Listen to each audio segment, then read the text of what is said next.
how much do you think you are saving every month now? Like just out of curiosity, don't have to share personal information. Tax and rent, I was left with like £1,000 a month. Then how? Wow, very jialat. Save all your money, no good. Right? Yeah. You spend all your money on experiences, no good also. Yeah, that's true. Very important to find this balance. Correct. And I think 27% according to CNA have yet to secure full-time employment. So to be fair, also I think the UK they are more open to like people with different type of degrees, you know.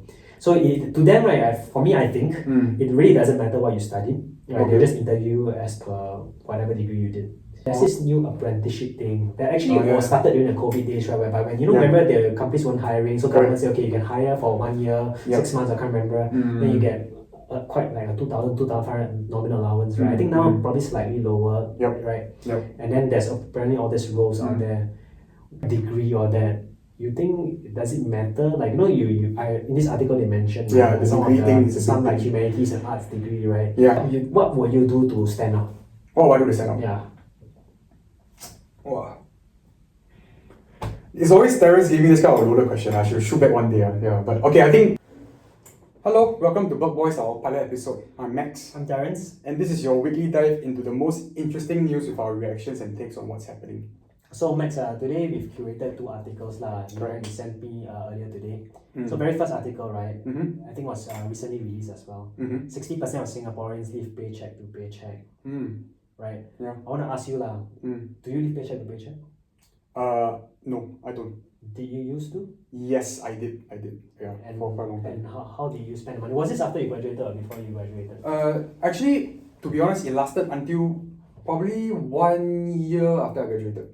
Probably until 1 year after I graduated, right? I was living paycheck to paycheck. And why? Maybe I share a bit about my spending habits, right? Yeah. So I think prior to graduation, I think maybe like 10-15% I would like use on food, right? But then back then I was a very big Grab guy. Yeah. And then that one like that, I tell you my transport already 20%. Then after that, sometimes last time, if you saw me last time, you'll be shocked. I was quite big size, so I like to eat food also. I like to eat food, then I eat a lot of food. So that one another 20%. Right? And then la sometimes go out, drink, whatever, right? And then that's another. So, and also a big component, especially during my university years, and my first year also was traveling. So I would spend a very big bulk of it, actually almost 25%, 30%, because I will go to countries that are very far away and they cost quite a bit. You still do that today, right? I still do that today, but much more sustainable way. But actually, what changed? What was the trigger? What changed was my trigger. For me, the primary trigger, right, is basically getting into this adulthood phase, right? Why suddenly you wake up one morning I kind of whack me? No, I wake up one morning I was like, wow, eventually, right, I have to have, like. I mean, as a citizen, right, I just want to have my own humble abode, right? I want my own house, maybe I want my own car, maybe I want to have enough money to do car sharing, car renting, whatever, right? It's that pressure that comes, of having all of these stuff, right? And more from an internal point of view, I was like, I have to start planning it, right? And this started around like 2 years ago, yeah. So that's how I kind of started this thought process to go forward. Then how much do you think you are saving every month now? Like just out of curiosity, don't have to share personal information if you want to lah. Wow, how much am I saving? I give you a percentage of my maybe my account, right? Maybe I save around, let's say 20% plus minus. Oh, that's pretty good. Yeah. So and the way is like for me it's a habit already because I've been doing it for quite a while, right? So it becomes like something that's very automatic for me. Yeah. I think it's the same with me as well. I think when I first graduated, because obviously you don't make that much, right, when you graduate. So I remember for me, I started my career in the UK, right? Yeah. Immediately 40% taken away by the government. Yeah. So I left, then I have to pay rent also. I can't imagine. Yeah. So I remember like after tax and rent, I was left with like £1,000 a month. Then how? Wow, very jialat. So everything was like food and drinks basically. Yeah, but the UK is so expensive, no? Yeah, I think that's the reason why I think I didn't spend too much time after. So after I think slightly under 2 years, I decided to come back home because I think that at home you can live at home all that, right? It definitely make the lifestyle a lot better. So when I came home, I think I was a lot more comfortable already. I think I could put same as you 30% aside. I mean after CPF tax, after everything, right, makes sense. But of course, I understand also we are quite somewhat more privileged, right? In a privileged position because of our work. But let's say today, right, if you're making 4K a month, 4K, let's say you're slightly below the median income in Singapore, how will you budget? So say 800 is for CPF already, ma. You got 4K. So I left 3.2, right? My math's okay, right? Yeah. Okay, so I think if I'm left with that. Wait. I think your math's not good. Double check. This is why my financial literacy at the start very bad. But anyway, if I left with 3.2, I think for me as a working adult, right? For me, I always believe some money go to my parents, right? So no matter what, so maybe like 10%, right? And I think the 2.8. You keep trying like that, I think I cannot really. I'll probably give like the way I spend my money, like 10% my parents, right? And then 10% leisure. I still want to have that balance in my life, right? Which I think is a very good thing to discuss. I think you're lying straight up. I don't want to continue. 10% leisure, that's like $4. $4 can do a lot. You confirm spend more on alcohol. Don't lie to the viewers. Yeah, no, I'm not lying. I think really 10%. If I was, if I put myself in that. Fine. Let's just continue for a second. Okay, like that. Okay. Yeah. I think so. 20% gone. Yeah. I think 30%, right? I will spend on actually trying to like. I'm not trying to act, but I will spend on like maybe trying to upskill myself, go for courses or whatever, like maybe try to get myself better, right? I think that's normal for a young working adult to try to achieve. How many percent again? 20 to 30. Nonsense! You spend that? Have you ever spent that? No, skills future credit free what? So do you think someone who's making that amount, they will be spending 20 to 30% on upskilling? 1,000. I think that's unrealistic. But I mean, on a serious note, maybe 5%, 5 to 10%, whatever I can give off, right? On a serious note. So 50% already lah. No, not 30%. I won't spend that much. So that's total 50% already, right? Total 30, 10. Oh, sorry, my maths was. 10, right? 30%. Yeah. And I think also the remaining amount, what I will do is actually spend on like food, groceries, utilities, rent, all this right? You will just stay among this right? But I'm saying the ones that are more variable. So my focus on one is more variable. This is how I will probably focus that on, right? That's how I feel, right? How about you? So 30% you still have 70%. So you're going to save 70%. No, 70% I say I spend on the ones that are more fixed, like groceries, utilities, rent. So you don't save you don't make that amount. You don't even put aside any. No, sorry. It's good point. Let me take it back. So probably I'll try to put myself 10 to 15% savings. Then the remaining is my fixed cost for per month, right? I'll try to split it up, and then obviously I will review if I can have places I can reduce cost, then I'll do that. For me. I mean, I actually lived through it, right? I actually lived through lesser also, right? So say 4 then 3.2, right? I'll say similar to you, maybe 10-15% to my parents. Yep. But I think if I was making that amount, right, assuming I don't have a house or kids, everything, right? I would say maybe another 20-30% save. So I'll make sure it's a top of mind kind of thing first. So I kind of deduct it away. Okay. And then the other 50%, right, is I just do whatever I want maybe like going out, eating, drinking. Okay. Because I think for a young person, actually the outgoing expense is really your entertainment. That's why it's entertainment or like buying what you want, right? But if you do it last, right, for the saving kind of thing, right, you end up with nothing, which happened before, right? Yep. So I think this actually ties very well into something else we want to discuss, because when we read the report, right, a lot of people say they actually prioritize their experiences, right, right, over their perhaps their financial planning or independence, and I just want to know, I think for this kind of case, I think we all had that phase before, right? I think it's very important that we balance our life a bit. Correct. Right. But I think the question that I have maybe for you, right, is back then when you were in the UK, how did you find this balance for yourself? Honestly, because I was quite young when I started, right? I started working about 23, right? And also, knowing that you don't have a lot of money, and I also knew that I wasn't going to be there for a very long time, right? Okay. I just prioritized fun, to be honest with you, because so I didn't. Even though I studied in the UK, I wasn't based in London. So when I first went there, I was like, I kind of prioritized that, going out. Yeah, makes sense. Yeah, but of course, right now it's different. Yeah. I get it. Yeah, but what about you? You actually, I would say that you prioritize experiences. In fact, even still quite a lot these days. Right? I mean, you just came back from your trip. So you said it helped you reset all that. Yeah, I just went Kyrgyzstan. I came back there, and for me, all this kind of stuff, to me, honestly, is still quite high priority. But maybe perhaps I also feel, my case for myself, right, is also a sign that you can have both good experiences while also managing your fun. In a sense, I feel for now in my current state of life, I found that balance. That's how I feel. Okay. Right. But I think maybe perhaps a lot of the problem is how do we find that balance for maybe some of our viewers or ourselves. How do we get to that stage? Yeah. So, but also getting to the stage whereby you kind of find that balance, right? I don't think it's very easy lah. Yeah, right? it's not easy. But Not easy. okay, do you know anyone who's like totally prioritize experiences? Like Totally. it might not be positive, right? Like I think experiences here is very loose. Where like I would say prioritize fun and entertainment. Fun and entertainment. Like let's say Okay. today, like maybe it's like like when they get a paycheck, really, wow, like They wanna go out or just want to whatever. go out, all that, yeah. Yeah, I have actually quite a few acquaintances like that lah. Are they like professional? Like what kind of work do they typically do? So usually the Bankers, consultants. yeah, these finance people lah, Yeah, right? they right? want to spend everything lah. Correct. Because I guess also, to be fair, they have high stress, right? So Yeah. maybe for them this is an outlet lah, Yeah. right? And they like to do this a lot and they do it very regularly also. So I've seen this so many times. Yeah. Correct. Then if let's say today you're close friend with them and they want to do all this, Mm. what usually like you go along or No, I won't.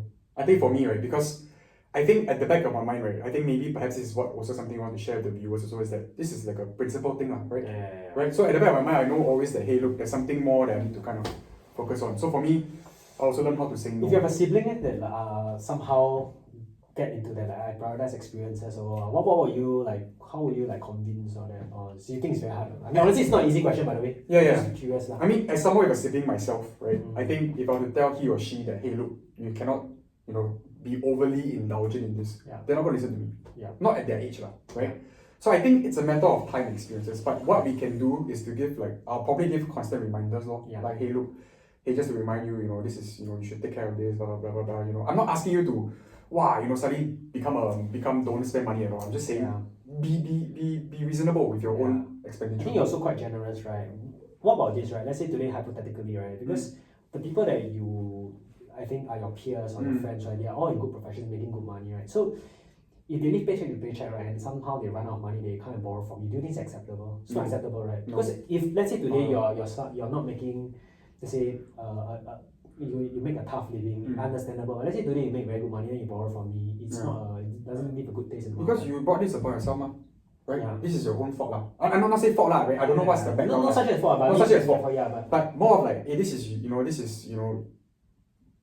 potentially more avoidable. I'm not too sure how to phrase it properly, lah, right? But then this is the best way I can phrase it, lah. So I would say no, lah. I have to understand the situation or hear him out or her out, try to understand a bit better, then I will make my own decision on that, lah. But generally, I feel it's an avoidable thing, really. Yeah.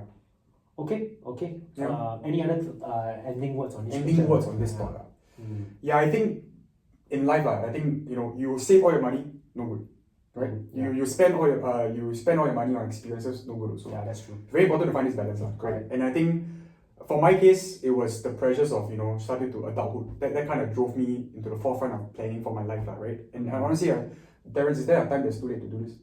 Is there a time that's too late? I think it's rather not say a time too late. There's no such thing as too late, right? Yeah. But there's always the best time to do is when you're young. Right. Because your runway is the longest, Right. Right. I mean, if you think about, we don't want to talk about the boring topics, right? But compounding just works longer if you have a longer time frame, right? Agree, 100%. Right. So, I think the earlier you start, the less pain you give yourself down the road. Especially today, there are a lot less. Seems like jobs is a lot less secure. Correct. So Which the is more you squirrel away, yeah. the more you it's an insurance for yourself, right? Agree. Also. And it's, to be fair, before we move on to the next topic, it's not that hard to get started, right? In your opinion. It's not Right. that hard to get started. It's not that hard to right? get started. I mean, there are a lot of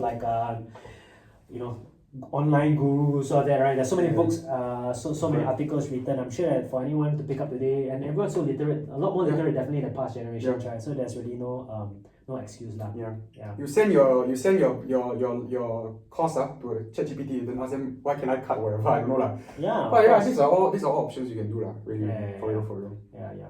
But okay lah, just some interesting question now. This is very boring. What's your number one spend today?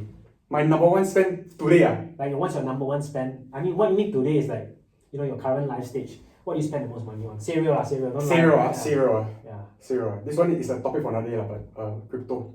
Cereal. That's quite good one. Yeah. I'm a pretty big crypto guy lah. Guys, actually I was trying to thought you would say alcohol and entertainment. I tell you, there are a lot of things Darren's finding out. Okay. Let's move on to the next topic. Sure. So that if not we run out of time. Yeah. Can. Second topic that you sent me was that recently with the current economic climate, I think sometimes we see it as well, right? Correct.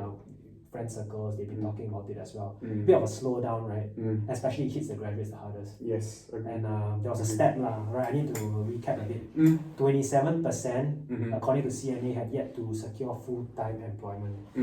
So almost 30%. I don't know what's the sample size, but it's quite a sizable percentage. Yeah. So you are also quite a recent graduate, right? 2-3 years ago. Three and a half. And how do you find a job back then? I know that you somewhat also applied to a lot of different industries. Yeah. Was it very difficult? I think something similar with it was difficult, number one, but I think something similar with how it was back then also was I really just apply everywhere, even if it wasn't a good fit, right? For me, I mean, similar to how graduates feel now, it's really a volume game, right? So I applied everywhere, I applied everywhere, and I think something else I did also was kind of really focus on a lot of internships. Right, I think that was something that I really prioritized a lot back then in my university days. So I would do my coursework plus uni together, right? At the expense of my coursework, I focused more on my uni. How did you in your time? A bit further back, not that far back. I think for me, it same to you, but actually I felt like I was a lot luckier. I didn't actually did a lot of internships compared to a lot of people. And also, more important, I did not do a lot of internships in the industry that we are working today. I didn't really do. So I kind of just wing it and applied. And then, fortunately enough, managed to get a role in the UK when I graduated. But I think that to be fair, also I think the UK they are more open to people with different type of degrees. So to them, right? For me, I think it really doesn't matter what you studied. Right? They just interview as per whatever degree you did. Well, I think in Singapore, what I noticed is that they tend to prioritize certain type of backgrounds. Let's say if you want to go to a business career, they want you to have some sort of quantitative degree or things like that, which I don't think was the case back then. So I think it was probably easier for me. So going to this question, right? Do you think your time was easier than the guys today? Yes, objectively, I would say yes. And I just feel easier in the terms of how do I say, just more opportunity. Right. I mean, to be fair, I think when I graduated, it was just shortly after COVID also, right? Yeah. Things were rebounding also. So, to be fair, my timing was slightly better, right? There was slightly more volume of openings. And do you think the situation is going to worsen? Based on what you're thinking. I know nowadays a lot of doomsday message, right? AI replace all jobs. Every day talk about AI, talk about replace jobs. Then also one thing also, what we've seen also, right, in our career as well, right? The graduates in the region. They are getting more high quality also. They also go to top universities. And then they're coming back to work also, right? And actually they are in some ways also more affordable for companies. Correct. So do you think it's going to be a lot harder down the line for young graduates here? I think yes. Because I what I observe right, it's not just that the fact that the new graduates are fighting for these jobs, right? It's also mid-career professionals, right? So there's additional pool now of people fighting for the same limited number of time. You know what I'm saying? I think I watched a CNN Insider video once, and then they were saying that those that had a lot of jobs, they put 0 to 2 years of experience. Correct. And then what happens is that because tech laid off a lot of people, so 1-2 years instead of going for it's really bad. We should do that also. But actually, got one thing that I wanted to ask you, whether it's something that you will be open to or you feel a bit disappointed, honestly, because I personally think it will be very tough right? Is that there's this new apprenticeship thing that actually was started during the COVID days, right? Whereby when remember the companies weren't hiring, so government said, okay, you can hire for 1 year, 6 months, I can't remember, then you get quite a 2,500 nominal allowance, right? I think now probably slightly lower, right? And then there's apparently all these roles out there. Do you think it's something that you? I mean, not open to it. How will you feel? Because it's not a question of being open, right? In a bad situation, you just have to take it, right? How much taman giving? Maybe 2,000 or something. Right? Okay. I honestly think, right, in my shoes, right, I think it's a hard pill for me to swallow, right? And I think simply put, is because I grinded 4 years in university, right? And then I come out, I have a certain expectation for myself, not just for my degree that I got, but for myself or whatever, right? I mean, honestly, I wouldn't be that happy, right? And I think maybe perhaps some of the graduates also feel this way, correct? I mean, to be honest, I know stories that, if you like, you do ride hailing or whatever, you can potentially get more also, so yeah. I know, but I hear you, but I think, there's also a mentality, to be honest, every generation, there always are the unfortunate generation. Yes. Let me give you an example, right? Let's say 08 crisis, the 109 batch, that's good. That's good. That's good. Like the COVID batch, it was also tough for them, right? So Very there's always going to be that batch that comes out of certain things that will not have the easiest. But also the same way, right? If you get into an industry as a rare few, 5 years later there will be that rare few with that skill set. When it's time for you to become a manager. That's a good point. Right? Yeah. So maybe right now you are like earning slightly lesser, but when your time comes to become slightly more senior, it's also a very narrow pool. Yeah. And then potentially you can even out earn more because you can command more in the market, right? Yeah. But then given that now there's so few roles, right? I guess the natural follow-on question is then people will just nitpick, right? Right? Imagine last time only got one, like got 10 roles, then got 100 people apply. Now got one role and 100 people apply. Confirm will nitpick a lot more, right? So do you think like things like the right degree or that, you think does it matter? Like in this article they mentioned some like humanities and arts degree, right? Yeah. Do you think for you, right, you still want to go and pursue like whatever you want and then base it off like your natural capabilities or whatever you I feel in this current day and age, right? I mean, and this is my very limited scope of view and my very limited time working also. I feel your major actually doesn't really matter. Right? I think what people, maybe employers, value a lot is hard skills, right? So put it this way, like their objective here is that ideally day one they send you to the ground, right?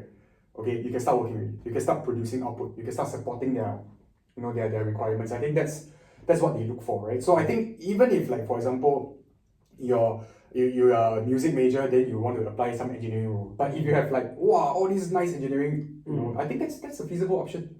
I don't think it affects that much, to be very fair, except for certain perhaps more traditional industries, right? Correct. Yeah. But again, going back. Yeah. I mean, because sometimes you see CVs as well, right? Correct. One opening, 100 people. Are you likely to pick the one who have an arts degree also? Yeah, that's the question, right? Like, is there some bias from perhaps the screeners, the HR? Correct. This, correct? And I think the honest answer is it's for sure yes. For sure, yes. Yeah. But I agree with you. I think you should still prioritize what you want to do because that's also a long-term thing, right? Like, yes, I mean, you easier to get a job at the start, but at the end of the day, if you want to work somewhere, eventually you'll find a way, right? And it's more important to to enjoy what you're doing. There's a phase of your life in university. Imagine you study 4 years, you struggle, you don't like it. I think it's also a bit exactly what we discussed earlier, right? Like having that balance, right? Yeah. But I also feel, even if you do prioritize what you want to do in school, right? There's nothing wrong with that. Please do not feel pressure or anything. I feel like also at the same time, as long as you start to build your network also. Yeah. That's another big thing. I think in today's age, your network also very important because not only do you have the right skill sets, right, from the internship, knowing someone in today's age is very helpful, right? Yeah. Helps you get one foot in the door. Correct. Not that you get the role. Correct. Right? Actually, what's the similarity between both stories that we told today? Your story and your situation, how you got a grad job, and mine. What is it? There's an element of luck. Yes. Really. Oh my goodness. Right place, right time. Yes. Really right place, right time. If you're not at the right place, right time, you might miss an opportunity, or like right now it's just tough for them. Correct. But maybe you never know, when they progress, they're lucky at the next level. Yes. Right? Yes. There's always that element. Sorry, I just add one point. I also feel like, to whoever are graduates listening to this, right? Whoever is not also. I think before me and Terrence had this lucky break, we also made a lot of rejection. Fair? For sure. Correct. Yeah. But the fact is, we just kept doing it. I think as a graduate, it's normal, right? Because it's random. Like all the CVs, to be honest, at some point you look alike, unless you're the top few. Fair. Or like come from super elite institutions. That's very true. The most how do you stand out? It's very difficult, and honestly, even if today you have the right pedigree, right, sometimes we work with people who have the right pedigree and cannot really do the work, right? Agree. So it's also it's different, yeah. You know what I mean? Yeah. Okay, maybe let's say today, you're a graduate today, lah. Okay, I graduate today. Okay, I go back in time. Okay. So what will you do to stand out? What will I do to stand out? Yeah. Wow. It's always Terrence giving this kind of loaded question. I should shoot back one day. Yeah. But okay, I think first thing I'll do, right? I think if I was back to a graduate, right? Yeah. Is to figure out what I want. I think that's number one. Right? I think end of the day, right? Terrence, I don't know if you agree, but your career really is what you want. But when do you decide what you want? Do you decide at the point of graduation, or do you think that because of how it is today, right? You have to decide a lot earlier. For my case, I just share my case, right? I don't think it's a direct answer. I don't think it's a clear answer. From when I was a graduate, I would say that I had a vague idea of what I wanted. So back then, what I thought was, hey, I want to do something client-facing. That was the only thing in my mind, these two words, client-facing. So I searched for opportunities that fit this, even though perhaps my skill set didn't fit. And I think this idea of what you want, right, will slowly develop over time. Right? I think that's number one. Right? I think that's how I started. I think number two is, going for your hard skills, your internships, very important. Yeah. Getting that rep in, right? Getting the volume in. Yeah. And last but not least, what we discussed earlier, a bit about the referrals. I mean, honestly, in this day and age, someone really helps you get noticed, right? So how do you get the referral? How you get a referral? Yeah. Do you go and drink with them? No lah. You want to have a coffee? No, only coffee, drinking. Yeah. No, but LinkedIn, really LinkedIn, right? If your friend knows someone, right? Yeah. I'll be very honest. I'm someone that doesn't like to take favors. Right? I really don't like. Yeah, I don't know about that. I don't know how you are. I prefer not to lah. Honestly, I want to be honest with you lah. I Yeah. think that every generation seems to be getting harder and harder. Agree. Right? Agree. Because it seems like there are lesser and lesser roles, right? So I always feel like the best time to be born is in the 80s. I agree. They wrote all the. I really agree. Everything. Yeah. And for us now, I think for this generation, it's going to be so much harder. I honestly don't know what to do, right? Because some of these you say, right, there are some people who could have ticked all the boxes. Yeah. And yet, right, they don't get it. You could have done like well in your degree, you have the right internship, but the role is not there, the role is not there. Yeah. And then it almost like you are telling them that, hey, you need to change your expectation, which is not wrong, because actually, you think about our regional, we have regional officers, right? Correct.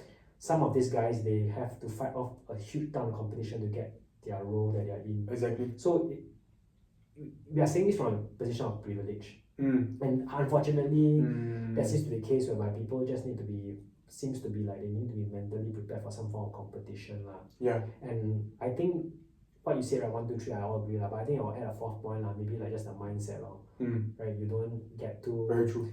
Just have some sort of like keep it positive. Like nothing worse than you sink into some form of depression. Correct. You feel like that guy's better than you just because he has a job. Right? Yeah. Please don't. Yeah, because at the end of the day, your career is very long, right? I mean, as cliche as it sounds. It's a marathon.